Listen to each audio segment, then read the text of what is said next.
Coilovers are one of the best first mods you can do to your car. On this car, I've got ECS Tuning fully adjustable coilovers, and I've had them for over 6 months. They've improved the handling and the looks of the car. But are they worth the money? Today, let's find out.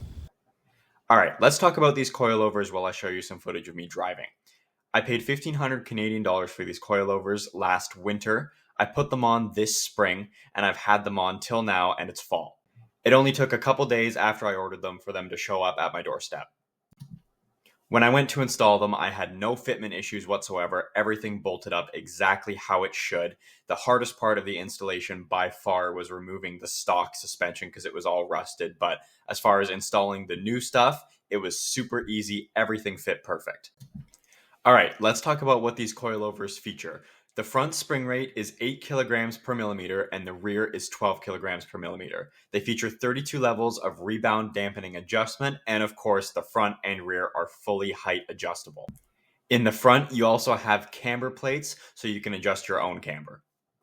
All right, let's get into the ride quality on these coilovers. Now, I'm going to start by mentioning that this is the first car I've ever owned that's had coilovers on it, and these are the first pair of coilovers I've ever bought. So I'm not used to driving a car with coilovers. This was my first experience. And I'm not going to lie, at first it was rough. After I put them on, I really genuinely thought I did something wrong because the ride was pretty rough. Now, don't get me wrong. Now that I'm used to it, I don't even bat an eye. It's not bad. But when I was getting used to it, I was like, is this really what coilovers are like? Or did I do something wrong? Because I really thought, the bumps I was feeling, but I wasn't seeing them. So I was like, damn, I really think I did something wrong. Like, is my car going to fall apart? Is the strut going to fall out? I had no idea.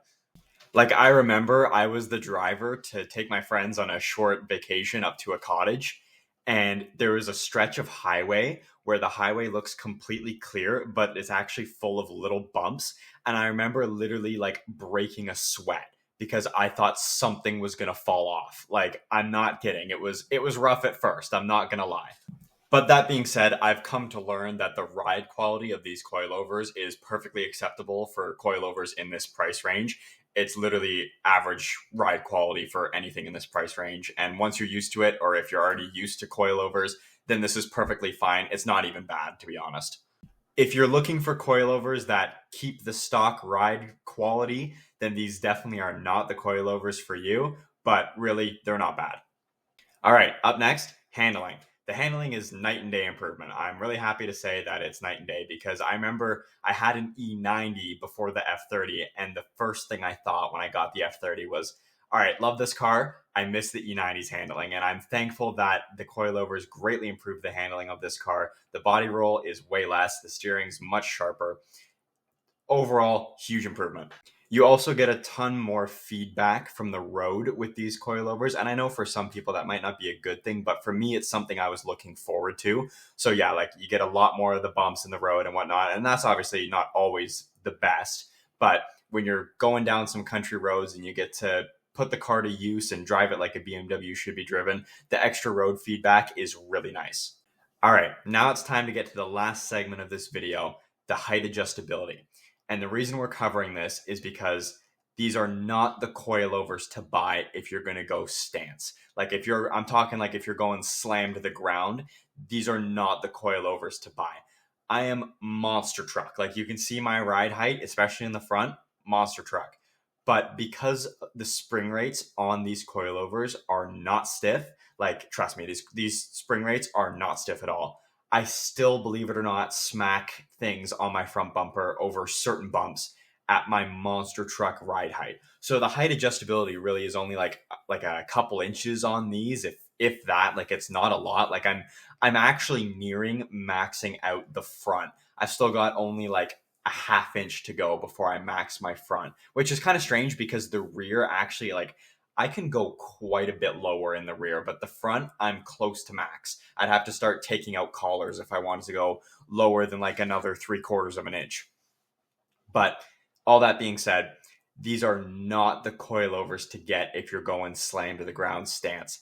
The spring rate is too weak. You need stiffer spring rates. I mean, you can go with these and then do different springs for sure, but stock like this, like out of the box, you cannot stance these coilovers. It has to be like just like a normal fender to tire, max fender to lip if you're on bigger wheels.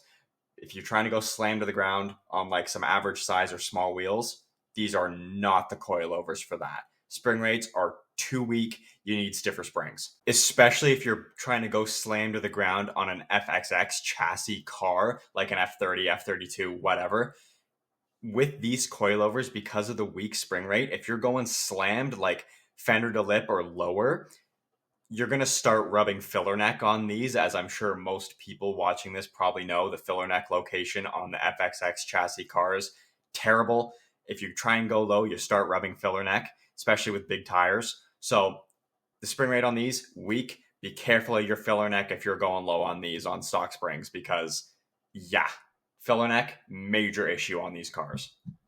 So, after all that being said, are the ECS tuning coilovers right for you? And I'd say I think they can be, provided you don't want to go slam to the ground, because these are not stance coilovers, I will say that. If you want to go full stance, slam to the ground, these aren't the coilovers for you. And if you want a really, really comfy, cushy ride, these also are not the coilovers for you. But if you just want to go lower, look good, handle better, for a decent price, I'd say go with these. Thanks for watching and have a nice day.